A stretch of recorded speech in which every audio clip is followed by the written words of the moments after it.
네, 오늘 말씀의 제목이 혈루증 여인의 믿음입니다. 이 혈루증에 대해서 오래 설명하지 않아도 여러분 다 들으셨을 겁니다.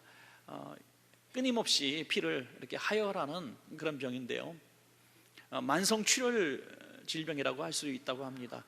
얼마나 불편하고 얼마나 또 쇠약해졌고 또 얼마나 삶이 힘들었겠습니까? 더군다나 당시에는 나병과 마찬가지로 이런 출혈병에 대해서 범죄의 결과로 하나님이 주시는 징벌이라고 생각했던 그런 상식들을 가지고 있었기 때문에 접촉하지 않았습니다. 사람들이 접촉하면 자기도 같이 더럽혀진다고 생각하기 때문에 우리 사회 공동체에서 추방을 당합니다. 가족들과 함께 살 수도 없었고 또 일도 할 수 없었고, 더군다나 그가 아무리 신앙이 있어도 성전에서 예배하는 그 예배의 자리까지 박탈을 당하게 된 것입니다. 왜 노력하지 않았겠습니까? 참 많은 노력을 했습니다. 오늘 본문 마가복음 5장 26절에 보니까 많은 의사에게 많은 괴로움을 받았고 가진 것도 다 허비하였으되 아무 효험이 없고 도리어 더 중하여졌던 차에, 좋다는 약을 다 먹어보고 또 용하다는 병원을 다 찾아봤지만은 더 병은 중하여져 갔다는 것이죠. 어떤 약도 듣지 않았습니다. 그리고 또 물질은 병 치료하면서 다 허비가 되어져서 삶도 참 궁핍하게 된 그런 상황을 말씀하고 있습니다. 이런 상황에 놓인 사람은 절망하게 되죠. 할 수 있는 모든 것을 다 했는데, 최선을 다했는데, 정말 노력했는데 안 되니까 얼마나 힘들었겠습니까? 그래서 삶의 낭떠러지 절망 가운데 있을 때에 예수님에 관한 소문을 듣고 그 예수님 앞에 희망을 가지게 되는 것입니다.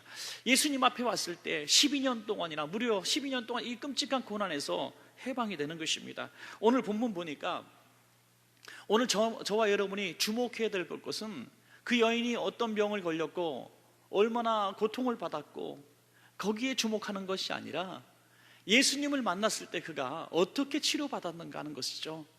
오늘 저와 여러분도 육신적이든지 영적이든지 공고한 어떤 질병이나 문제가 있으면 우리도 그 문제에 집착하는 것이 아니라 성경의 그 귀한 인물이 어떻게 예수님을 만나 고침을 받았는가, 그 비결을 발견하는 것이 훨씬 더 우리에게 유익한 시간이 되는 것입니다. 오늘 본문에 그 비결을 말씀하고 있는데요, 마가복음 5장 34절입니다. 예수께서 이르시되 따라 내 믿음이 너를 구원하였으니 평안히 가라. 내 병에서 놓여 건강할지어다. 아멘. 무엇이 비결입니까? 따라 내 믿음이 너를 구원하였다. 혈루증 여인의 이 믿음이 혈루증 여인의 병을 고쳤다는 거예요. 그 전에도 그녀에게 믿음이 없었겠어요? 어떤 용하다는 의사를 찾아가고 병원을 찾아갈 때도 나름대로 믿음을 가지고 갔겠죠. 또 믿음을 가지고 나름대로 신앙이 있었으니까 또 나름대로 하나님 앞에 기도했을 것입니다.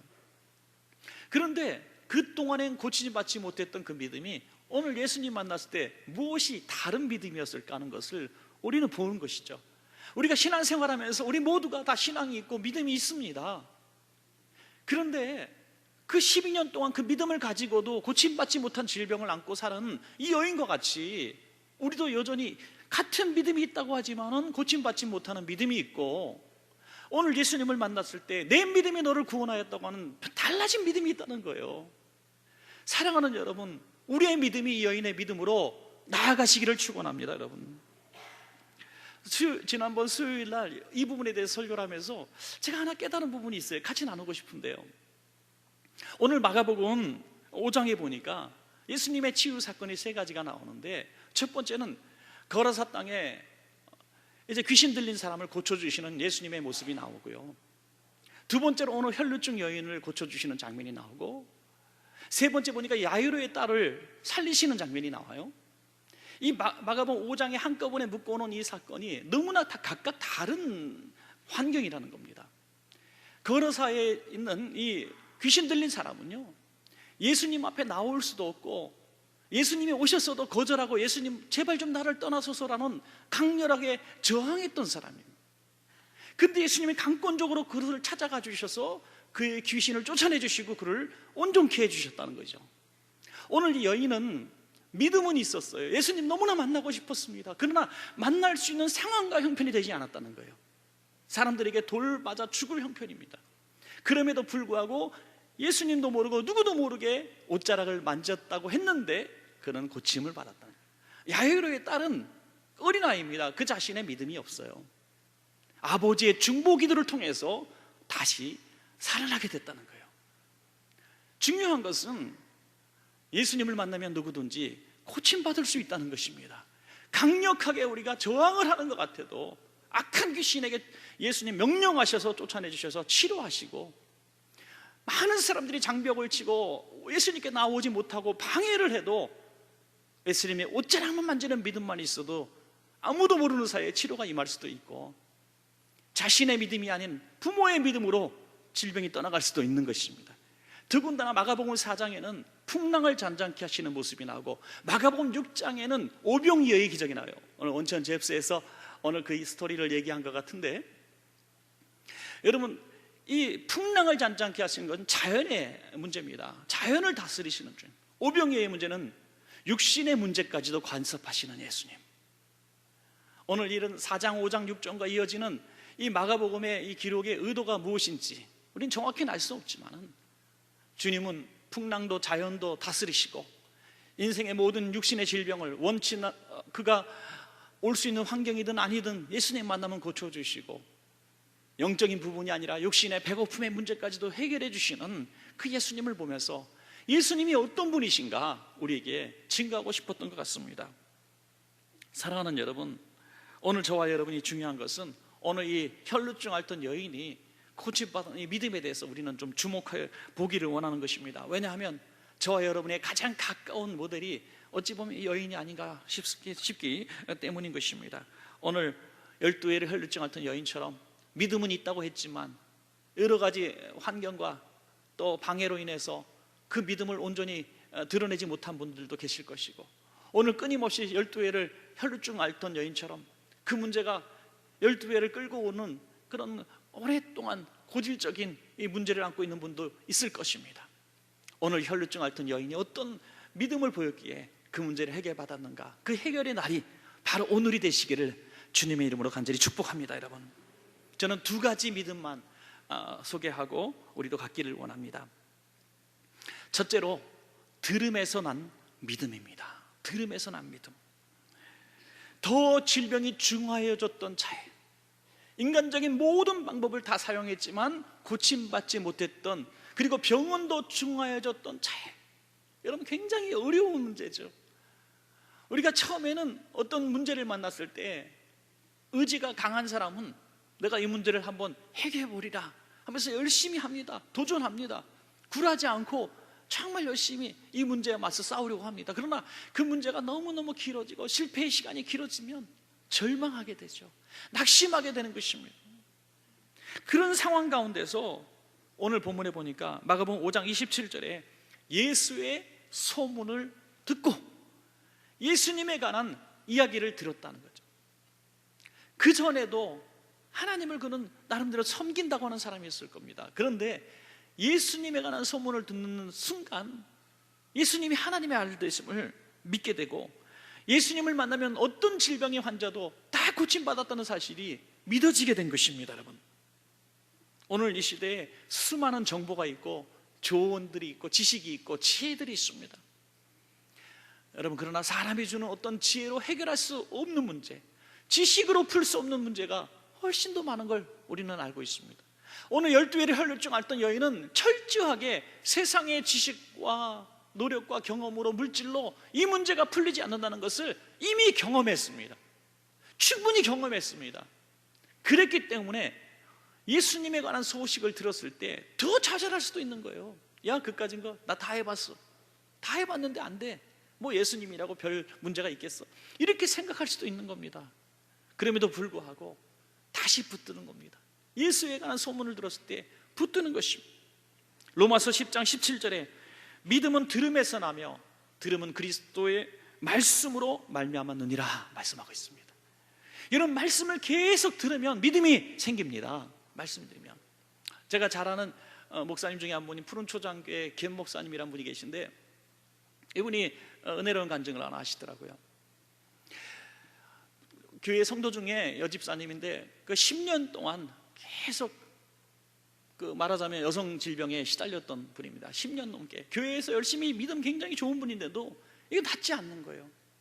그런데 이분이 이제 대신방 기간에 목사님, 제가 목사님 따라다니면서 같이 신방하면 안 돼요? 그랬어요. 그래서 그렇습니다. 신방대원이 된 거죠. 교회가 뭐 큰 대형 교회는 아니니까 목사님이 다 신방을 이렇게 도셨어요. 그러니까 그래도 꽤 많은 성도니까 한참을 돌았죠. 몇 개월을 돌아야 됩니다. 근데 이 여자 집사님이 이제 목사님을 따라다니면서 목사님 뭐 가방도 들여드리면서 계속 신방을 하루에도 몇 가정씩 몇 개월을 다닌 거예요. 다니는데 목사님의 말씀이 이제 각 가정에 선포될 때 그 말씀이 그 가정에 주시는 말씀이기도 하지만 자기에게 주시는 말씀으로 계속 받아들이는 거예요. 하루에 2번, 3번, 4번의 설교를 계속 듣는 거예요. 그러다 보니까 전에 없던 믿음이 막 쑥쑥쑥 자라는 거예요. 10년 이상 신앙생활을 했고 그 교회에서 오래 다녔지만 이 질병이 10년 이상 떠나지 않았던 질병이 여전히 있음에도 불구하고 계속 믿음이 자라는 거예요. 그래서 어느 날, 야, 목사님 저렇게 수개월 동안 말씀 증거하시고 그 말씀대로 선포하는데 그 말씀이 어느 날 막 믿어지더라는 거예요. 그래서 아멘, 저도 이 말씀대로 제 질병도 나을 줄로 믿습니다 했더니 신방이 끝나기도 전에 그 질병이 떠나갔다는 거예요. 이러면 들음에서 믿음이 생기는 거예요. 들음에서. 예. 우리 가족 중에 남편이 가정의 평화와 우주의 평화를 위해서 남편 아내 따라서 교회에 나와주시는 분들이 많이 계시는 거 압니다. 그런데 오셔서 깊은 숙면에 취할 수도 있고요. 교회 오니까 너무 마음이 편해서 잠이 온다. 그래서 그냥 주무시게 두고 다음 주에 비계까지 가지고 오시면 좋겠어. 상관없어요. 상관없어요. 그러다가 계속 말씀이 들려지는 자리에 오는 것이 복입니다, 여러분. 계속 말씀이 들려지고 또 말씀이 계속 한마디라도 내 마음속에 담겨지게 될 때 계속 자라는 거예요. 어느 날 들었던 말씀이 생각나게 하시고 그 말씀이 믿어지게 되시고 그 말씀을 그대로 입술로 선포하게 될 때 입으로 시인하게 되는 날 역사가 일어나는 것입니다, 여러분. 사도 바울이 여러 교회를 자랑했지만 특별히 데살로니가 교회를 여러 교회들 앞에 대단히 높이며 칭찬하는데 그 칭찬했던 이유가 데살로니가전서 2장 13절에 나와 있습니다. 이러므로 우리가 하나님께 끊임없이 감사함은 너희가 우리에게 들은 바 하나님의 말씀을 받을 때 사람의 말로 받지 아니하고 하나님의 말씀으로 받음이니 진실로 그러하도다. 이 말씀이 또한 너 믿는 자 가운데서 역사하느니라. 아멘. 여러분, 말씀이 의미를 충분히 알 겁니다. 사도 바울이 증거한 말씀을 들을 때에 사람의 말로 받지 않고 하나님의 말씀으로 받았다. 하나님의 말씀으로 받은 그것이 곧 믿음이다, 이렇게 말씀하고 있습니다. 그리고 믿는 그 믿음 때문에 그 말씀이 말씀대로 역사가 나타났다는 이런 말씀이죠, 여러분. 하나님의 말씀이 선포되어질 때 하나님의 말씀으로 받고 하나님의 말씀으로 내가 믿습니다 하는 순간 이게 믿음이라는 거예요. 이게 믿음. 믿는 자 가운데서 이 말씀이 말씀대로 역사할 줄로 믿습니다, 여러분. 말씀대로 믿는 겁니다. 여러 번 드렸던 말씀인데요, 이 말씀에 두 종류 헬라어 의미가 있다고 말씀을 드렸습니다. 로고스와 레마죠. 로고스는 기록된 말씀인데 어느 날 레마로 내 마음속에 직접 계시로 주시는 말씀이 있어요. 그럼 그 말씀이 활자가 아니라 내 삶으로 확 다가오는 거예요. 충격적으로 다가오는 겁니다. 전에는 그냥 들었던 말씀인데 오늘은 그 말씀이 내게 주시는 말씀으로 들려지는 거예요. 오늘은 그 말씀이 막 믿어지는 거예요. 그런 날, 오늘 이상하다, 내가 오늘 왜 이러지? 오늘 내가 조금 이렇게 마음이 약해졌나? 너무 깊이 빠지지 말자, 이렇게 하지 말고 아멘, 내가 수년 동안 신앙생활 했는데 이 말씀이 이렇게 강력하게 제게 주시는 말씀으로 온 적이 없는데 오늘 성령님 내게 주시는 말씀으로 주시니까 내가 아멘으로 받겠습니다. 오늘 내가 주님이 내게 이렇게 말씀하셨습니다 하고 받아들이는 겁니다. 우리 주변에 어떤 성도님들 보면 내가 기도하는데 오늘 주님이 내게 이렇게 말씀하셨습니다 뭐 이렇게 말씀하는 분들이 있잖아요. 그러면 한국말로 하셨어요? 아니면 뭐 이스라엘 말로 하셨어요? 이렇게 장난스럽게 물어볼 게 아니라는 거예요. 그분은 그것을 레마로 받아들인 거예요, 지금. 레마로. 그런데 하나님이 하시는 말씀은 이상한 감정과 이상한 상황 가운데서 우리의 어떤 욕심이나 우리의 생각 속에서 나오는 말이 아니라 하나님의 말씀을 통해서 역사하시는 것을 믿으시기 바랍니다. 이 말씀이 벗어난 말씀을 하지 않으세요. 그래서 우리가 하나님의 말씀을 들었다, 레마로 들었다는 말씀은 내 생각이 아니라 이 말씀에 있는 내용의 말씀을 가지고 말씀하신다는 거예요. 이 말씀이 믿어지면 입으로 시인하고 선포하는 것입니다. 저도 어떤 중요한 문제를 놓고 정말 모를 때가 있어요. 이게 옳은지 저게 옳은지 정말 모를 때가 많이 있습니다. 저 혼자의 판단이 아니라 이 판단으로 인해서 많은 사람들에게 영향력을 미칠 만한 문제가 있을 때 전 주님 앞에 기도합니다. 주님, 어느 쪽으로 갈까요? 동서남북 그려놓고 여기는 뭐 여기는 뭐 여기는 써놓고 주여 침을 뱉을 테니 어디로 튈지 말씀해 주십시오. 이렇게 할 수는 없지 않습니까? 그리고 성경 말씀 뭐 4가지 뽑아놓고 주여 눈 감고 돌립니다 이렇게 돌리다가 콩 뽑듯이 뽑는 거 이럴 수도 없잖아요. 그 주님 앞에 마음을 비워놓고 기도합니다. 주여 어떻게 해야 되겠습니까? 어느 것을 선택해야 되겠습니까? 그냥 기도하면 마음의 감동이 없으면 그냥 계속 기도하는 거예요. 근데 어느 날 하나님이 제 마음속에 한 구절의 말씀을 주시다는 거예요. 저는 설교 본문을 선택할 때도 많이 그래요. 오늘 주시는 말씀을 선택할 때도 사실 이 말씀을 선택을 또 할까? 왜냐면 얼마 전에 했던 말씀이고 몇 년 전에 또 했던 말씀인데 또 선택할까? 기도하는데 자꾸 이 말씀이 떠오르는 거예요. 오늘 이 말씀 듣고 변화될 사람이 우리 성도님 가운데 분명히 있기 때문인 줄로 저는 믿습니다. 늘 알았던 말씀, 들었던 말씀인데 오늘 혈루증 여인의 믿음에 대해서 말하는 거예요. 그 믿음에 대해서 말씀하라고 제 마음속에 감동을 자꾸 주시는 거예요. 어쩔 수 없어요. 그 순종하는 거죠. 저는 그 말씀을 레마로 받아들이는 것입니다. 그러면 하나님께서 이 말씀을 통해서 말씀하시더라고요. 말씀을 통해서. 그래서 순종해서 움직이면 나중에 좋은 결과를 낳게 되는 것을 보게 되는 것입니다. 여러분 하나님의 말씀을 들을 때에 오늘 주시는 이 말씀도 여러분 말씀을 읽을 때에도 또는 큐티방에서 구역예배 드릴 때에 또 오늘 어떤 말씀을 들어도 이 말씀이 어느 날 레마로 내게 강력하게 오시는 말씀이 있을 겁니다. 그냥 흘려보내지 마세요. 여러분의 인생이 바뀌는 중요한 날이 될 수 있습니다. 그 말씀을 붙드세요. 입으로 선포하세요. 적어놓으세요. 기록하세요. 그러면 하나님께서 여러분 삶에도 이 귀한 역사가 일어나게 하실 줄로 믿습니다. 여러분 아프가니스탄의 동북부에 사는 산지적인 카피르인이라고 있어요. 카피르인이 선교사님에게 복음을 듣고 이제 성경책을 선물로 받았는데 어느 날 성경책을 사냥개가 먹어버린 거예요. 종이니까 막 찢어갖고 먹었어요. 그래서 선교사님께 달려왔어요. 선교사님 큰일 났어요. 우리 사냥개가 선교사님 주신 성경책을 다 먹어버렸어요. 너무 상심하지 마세요. 제가 한 권 더 선물로 드릴게요. 그랬더니 그런 문제가 아닙니다. 선교사님, 선교사님이 성경책 때문에 우리 사냥개가 망가졌어요. 그런 거예요. 무슨 말입니까? 전에는 우리 사냥개가 아주 잔인하고 포악해서 동물들을 잘 잡아왔는데 원수를 사랑하라는 말씀을 먹었으니 이 사냥개가 이제 망가져서 짐승을 사냥하지 않을 거 아닙니까? 책임지세요. 그랬다는 거예요. 야, 정말 대단한 믿음이에요. 성경책을 씹어 먹어도 말씀대로 살 줄로 그 사람도 아니고 개가 말씀을 성경을 찢어 먹어도 말씀대로 변화될 줄로 믿는 그 믿음.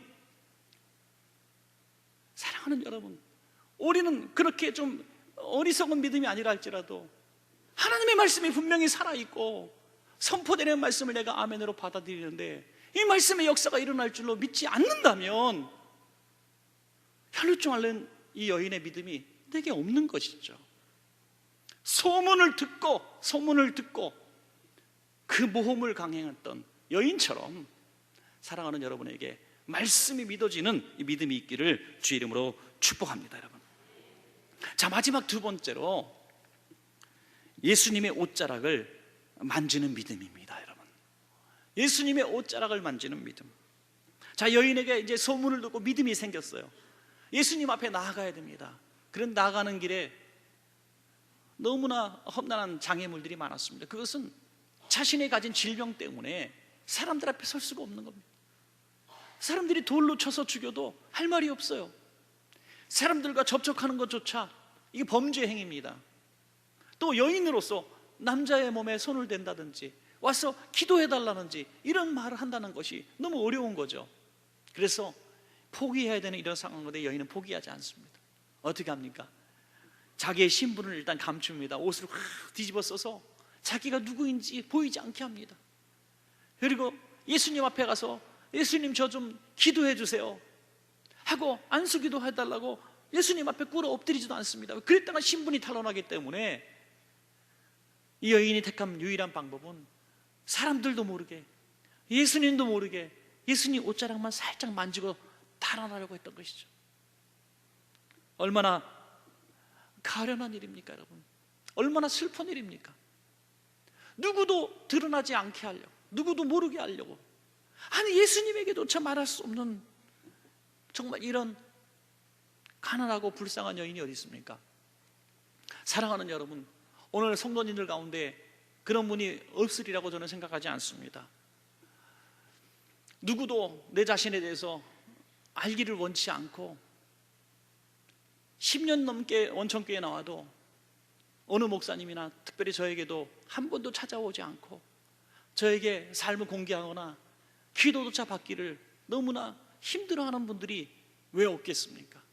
내 삶이 공개되는 것이 너무 부끄럽고 너무 힘들고, 그래서 그냥 외롭게 저 뒤에 앉아 계시다가 그냥 조용히 예배드리고 그냥 조용히 돌아가는 그런 마음을 가진 분들이 왜 없겠습니까? 그러나 주님께서 여러분들이 오신 것을 알고 계심을 믿으시기 바랍니다. 이게 얼마나 감사한 일인지. 제 친구 목사님 목회하는데 아주 어른분들의 여인이 등록을 했는데 신경질을 너무나 부리는 거예요.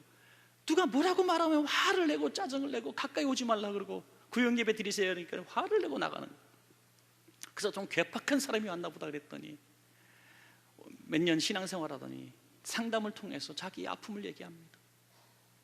전에 신앙생활 하지 않을 때 유치원 다니는 아들이 하나 있었는데 횡단보도 저 건너편에 있고 자기는 여기 있는데 신호등이 바뀌자마자 애가 뛰어오는데 덤프트럭이 신호 위반하다가 아이를 쳐버린 거예요. 눈앞에서 즉사했어요. 그 자기는 실신을 하고 가정이 엉망이 되고 부부관계도 너무나 악화되고 여러 번 죽으려고 하고 그런 상황 가운데서 누가 교회 가면 마음의 위로가 있다더라, 교회 가면 마음의 평강이 있다더라, 누가 전도를 하니까 그냥 몰래 교회 나온 거예요. 좀 살아보려고. 누가 좀 말 붙이는 것도 너무 싫고 그랬던 거예요. 그랬던 그녀가 이제 신앙생활을 쭉 몇 년 하다가 어느 날 철야 예배 시간에 너무 아들이 보고 싶어서 막 통곡하고 우는데 하나님이 그 아들을 보여주시더라고요. 예수님이 꼭 안고 계시는데 그 아들이 엄마 이제 너무 슬퍼하지 마세요. 엄마가 교회 다니니까 너무 좋아요. 저 예수님 품에 있으니까 엄마 신앙생활 잘하세요. 뭐 애가 이런 얘기를 하더라는 거예요.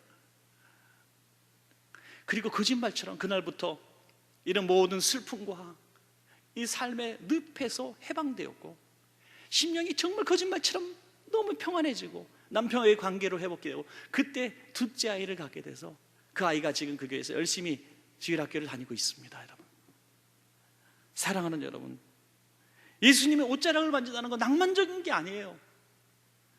정말 불행하고 불쌍하고 처량한 모습이잖아요. 그러나 예수님의 옷자락을 만질 수밖에 없는, 아무도 모르게 올 수밖에 없는 그런 상황에서 예수님의 옷자락을 만진 거예요. 예수님의 옷자락에 신비한 능력이 있어서가 아니라, 예수님의 옷자락을 만지면 낫는다는 공식이 있어서가 아니라, 그렇게 할 수밖에 없기 때문에 그렇게 한 거라는 얘기죠. 그렇게 할 수밖에 없기 때문에.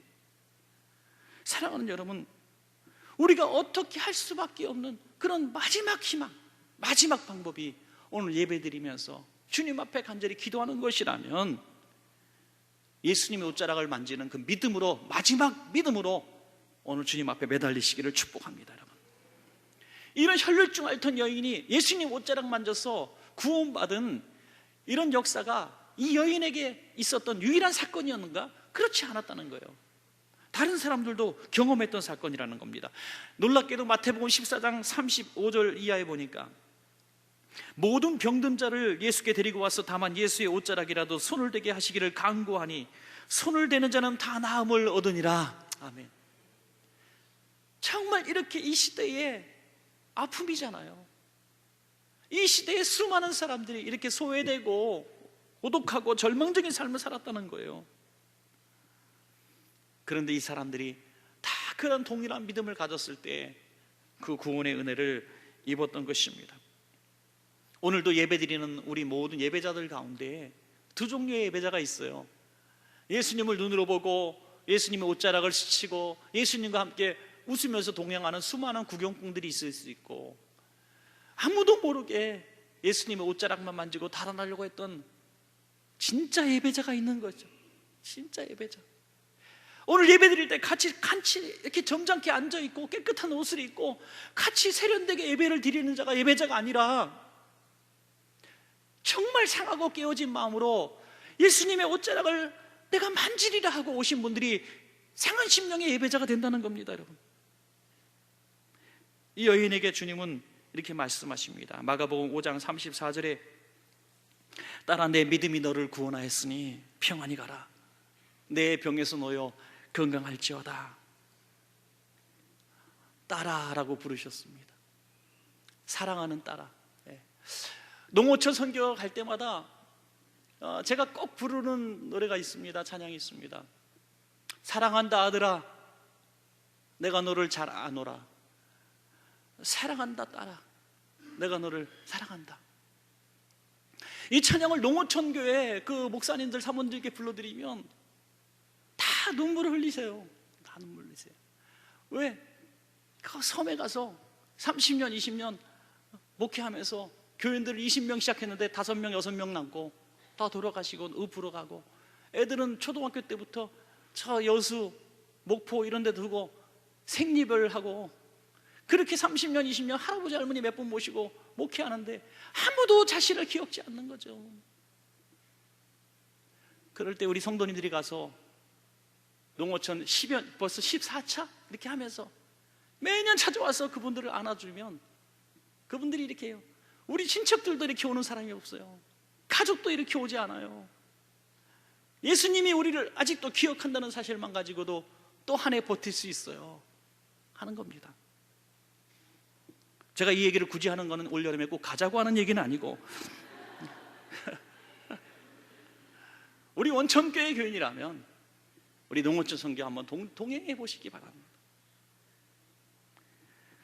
여러분, 오늘 여러분들에게 주님이 사랑한다 아들아, 사랑한다 딸아 할 때 별로 감흥이 없는 분들이 있을 거예요. 왜? 나는 늘 그냥 하나님의 아들이고 딸이라고 생각해 왔기 때문에.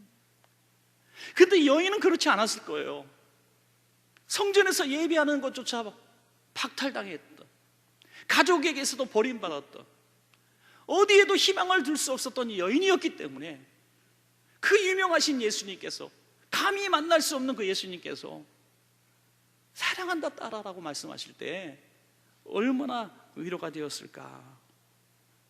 특별히 위로가 됐던 것은 자기는 늘 죄인이라는 생각이 있었을 거예요. 왜? 사람들이 그렇게 말하니까. 너 죄 때문에 그렇게 된 거야. 네가 신앙생활 똑바로 안 해서 그렇게 된 거야. 넌 저주받은 여인이야. 너는 팔자가 아주 싸나운 여자야. 너는 원래 그렇게 살 수밖에 없어. 넌 재수 없어. 이렇게 말했던 여인이었기 때문에 그 하나님의 아들 예수님이 따라라고 말씀하실 때 얼마나 감격했을까 하는 거죠. 저와 여러분이 예수님의 손길이 되어서 오늘 혈루증 여인 같은 사람들에게 당신은 하나님의 딸입니다라고 대언할 수 있기를 축복합니다. 여러분, 요한복음 1장 12절에 영접하는 자 곧 그 이름을 믿는 자들에게는 하나님의 자녀가 되는 권세를 주셨으니, 어떤 사람에게 자녀가 되는 권세를 주셨다? 믿는 자에게. 믿는 자에게. 혈루증 여인의 믿음은 어떤 믿음이냐? 하나님의 딸이 되는 믿음이었다 이거죠. 할렐루야. 하나님의 딸이 되는 믿음. 그래서 딸아, 내 믿음이 너를 구원하였다고 오늘 말씀하고 있는 것입니다. 예수님의 옷자락을 만졌을 뿐인데, 아니 예수님의 옷술에 손만 대었을 뿐인데 그것을 믿음으로 보시고 딸이라고 부르시고 12년 동안 그렇게 끔찍이 그녀를 괴롭혔던 그 질병이 떠나갔다는 것입니다. 우리가 드린 예배의 세월이 몇 년입니까? 우리가 신앙의 연조가 몇 년입니까? 얼마나 많은 시간, 얼마나 많은 장소에서 우리가 예배했습니까? 말씀을 들었습니까?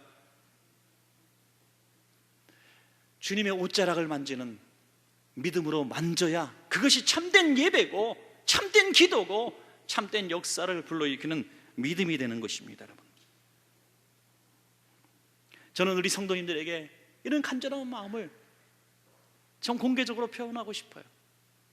조금만 더 간절하게 기도하면 좋을 텐데, 조금만 더 믿으면 좋을 텐데, 조금만 더 예수님께 나오면 좋을 텐데, 저분 저녁 예배도 좀 나오고 부흥회 할 때도 좀 나오고 이번 산상성이 한다니까 그래도 하루 정도 좀 와주고, 정말 그렇게 부르짖어야 되는 사람인데 그렇게 하지 못하는 10년째 20년째 끌고 오는 질병과 문제를 안고 내 팔자려니 하는 모습, 언젠가 들어주시겠지? 아니에요. 언젠가 들어주시지 않아요. 진짜 믿음을 보여야 들어주시죠.